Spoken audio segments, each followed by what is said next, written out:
Deixa eu te perguntar uma coisa. Você já foi ou conhece alguém que já foi atacado nas redes sociais? Hoje, qualquer um mesmo, até você, pode passar por isso. E esses ataques podem ser incrivelmente agressivos. E pior de tudo, gratuitos. Os resultados disso podem ir de tristeza até suicídio, passando por destruição de carreira, fim de relacionamento e gerar ainda mais ódio.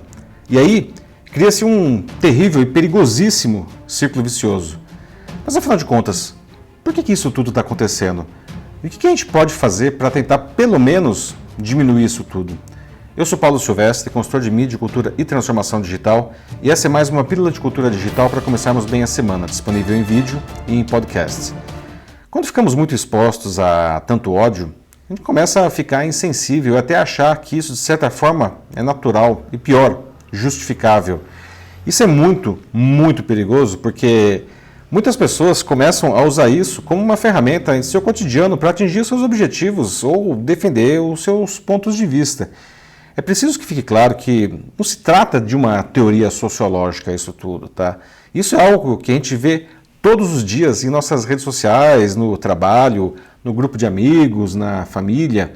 Não é algo que fica restrito às redes sociais. Esse movimento afeta verdadeiramente a vida das pessoas. E essa conversa aqui não é política, tá, gente? Apesar de que a política tem sido o grande motor dos discursos de ódio nos últimos tempos. Bom, nas últimas semanas, alguns acontecimentos me chamaram muita atenção nesse sentido. O primeiro foi o cancelamento da participação da jornalista Miriam Leitão e do seu marido, o sociólogo Sérgio Abranches, na 13ª Feira de Livros de Jaraguá do Sul, onde fariam palestras. Eles foram desconvidados pela comissão organizadora depois de uma enxurrada de ameaças nas redes sociais ao casal e ao próprio evento. Os agressores justificavam o ódio pelo, como eles disseram, viés ideológico da jornalista e as críticas que ela faz ao presidente Bolsonaro. Bom, vale dizer que em 2013, quando a presidente do Brasil ainda era a Dilma Rousseff do PT, o verbete sobre a mesma Miriam Leitão na Wikipedia foi vandalizado a partir de um computador ligado à rede do Palácio do Planalto por um funcionário público que, veja só, não gostava do posicionamento dela. Outro episódio recente foi o ataque à atriz adolescente Duda Santa Cruz, que é uma das filhas do Felipe Santa Cruz, presidente da Ordem dos Advogados do Brasil, que tem entrado em conflito com o Bolsonaro. Ela é, digamos, acusada de ser beneficiária de R$790 mil por meio da Lei Rouanet para fazer uma peça. O projeto foi mesmo autorizado a captar os recursos e a peça está em cartaz, mas não arrecadou nem R$1. De qualquer forma, eu fico pensando, o que uma adolescente de 13 anos, que é atriz da peça, teria a ver com isso? Um terceiro caso se refere a Arlene Greenwald. Ela é mãe do jornalista Glenn Greenwald, criador do The Intercept Brasil, que vem divulgando conversas obtidas por hackers de celulares do ministro Sérgio Moro e de integrantes da Operação Lava Jato. Arlene, que mora em Miami, está em estágio terminal de câncer. Tá? Ela virou vítima de ataques que afirmam que ela não tem doença nenhuma, tá? E que isso só foi criado para que o seu filho, que é americano, conseguisse visto de emergência para que a sua família entrasse nos Estados Unidos. Essa acusação ela é repugnante, né? Monstruosa, não dá para acreditar. Todos esses ataques, eles demonstram uma enorme crueldade e também um uso hábil das redes sociais para que essas ideias malucas ganhem volume e influenciem milhões de pessoas contra suas vítimas, que não fizeram absolutamente nada de errado.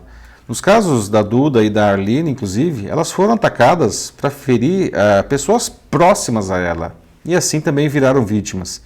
Isso é muito cruel, porque essas pessoas elas são execradas publicamente quase sem direito à defesa. Alguém poderia dizer, mas usa as redes sociais do mesmo jeito para se defender. Não é tão simples assim, porque a patrulha do ódio, ela costuma ser incrivelmente engajada e ativa. Isso quando ainda não tem à sua disposição um exército de robôs para fazer a sua mensagem se espalhar ainda mais eficientemente nas redes sociais. As vítimas, elas não têm nada disso, então fica uma briga absurdamente desigual. É como os casos de bullying na escola, só que multiplicado pelo tamanho de um país. Esse problema ele não nasceu hoje E não é exclusividade do Brasil. Se a gente puxar pela história, a gente tem vários, incontáveis casos de como desafetos de grupos políticos, econômicos, religiosos, ideológicos, eles eram desmoralizados publicamente, né? Um que eu me lembrei era uma técnica adotada pelo Benito Mussolini, que foi primeiro-ministro italiano de 1922 a 1945. Apesar do cara ser um tanto grotesco, né, até bufão em suas maneiras, o sujeito ele era muito hábil em manipular a população com os recursos do Estado fascista, que aliás é um conceito que ele praticamente cunhou, né? E também era muito eficiente em desmoralizar os seus desafetos. Um dos seus recursos preferidos era ordenar que a polícia invadisse a casa do infeliz e obrigasse a tomar uma dose cavalar de laxante até que o sujeito fizesse literalmente as suas necessidades nas calças. Depois essas calças borradas, elas eram penduradas do lado de fora da casa para que todo mundo visse que o cara não passasse de um cagão. Desculpa aqui a minha franqueza. Parece piada de tão bizarro que é o método, mas isso daí é só um exemplo de práticas de um governo que manipulava a população com suas emoções. E o ódio era uma delas. Só que ódio sempre gera ódio. Com o fim da Segunda Guerra Mundial, na qual o Mussolini, aliás, ele era aliado do Adolf Hitler, a Itália estava de joelhos, humilhada. E aí, a ira da população se voltou contra o seu líder, que acabou sendo preso quando tentava fugir disfarçado em um comboio de soldados alemães que estava abandonando a Itália. E acabou sendo morto a tiros pela resistência italiana junto com a sua namorada Carla Petacci. Mas o pior ainda estava por vir. Tá? Os cadáveres de ambos foram levados a Milão, onde foram pendurados pelos pés junto a outros fascistas para a execração pública por vários dias. Isso tudo aconteceu em 1945, muito antes das redes sociais. Hoje a coisa acontece em uma velocidade e em uma intensidade assustadoras, né? Graças aos algoritmos que reforçam o pensamento e, pior, os preconceitos de cada indivíduo ao colocar na sua tela um monte de gente que tem as mesmas ideias. Tanto que a Assembleia Nacional Francesa acabou de aprovar um projeto de lei que tenta frear o avanço do ódio nas redes sociais. Ele prevê que as plataformas retirem imediatamente do ar conteúdos que incitem qualquer tipo de violência sob pena de multas pesadíssimas. Há até um temor que essa lei acabe provocando uma onda de censura prévia, pois as empresas podem começar a retirar coisas que não deveriam, só por precaução. O tema é delicado mesmo, tá? E arbitrariedades com certeza vão acontecer. Mas isso serve no mínimo de alerta para esse problema gravíssimo. Atacar, desmoralizar, humilhar, cercear pessoas nas redes sociais, isso não é liberdade de expressão, isso é crime, tá? E ganham áreas ainda mais graves pela amplitude das redes. Todos nós podemos ser vítima disso e todos nós podemos ajudar a acabar com o problema. A primeira coisa é não acreditar em tudo que a gente vê nas redes, né, gente? Aliás, se algo nos provoca alguma emoção muito intensa, mesmo que sejam boas emoções, redobre a desconfiança. Outra coisa, ajude os algoritmos a saber que uma publicação é ruim. Não curta, não compartilhe, não comente, mesmo que seja para dizer que aquilo é uma porcaria. Qualquer interação com um conteúdo, mesmo um xingamento em um comentário, é visto pelo algoritmo como um indicador de que aquilo é relevante, mesmo que seja ruim. Porque o sistema ele não leva em consideração o teor da conversa. Por fim, se a pessoa faz esse tipo de ataque regularmente, bloqueie o cara. Se todo mundo fizesse isso, chegaria uma hora em que ele ia estar falando sozinho, só com os robozinhos dele. É óbvio que todos têm o direito de dar a sua opinião.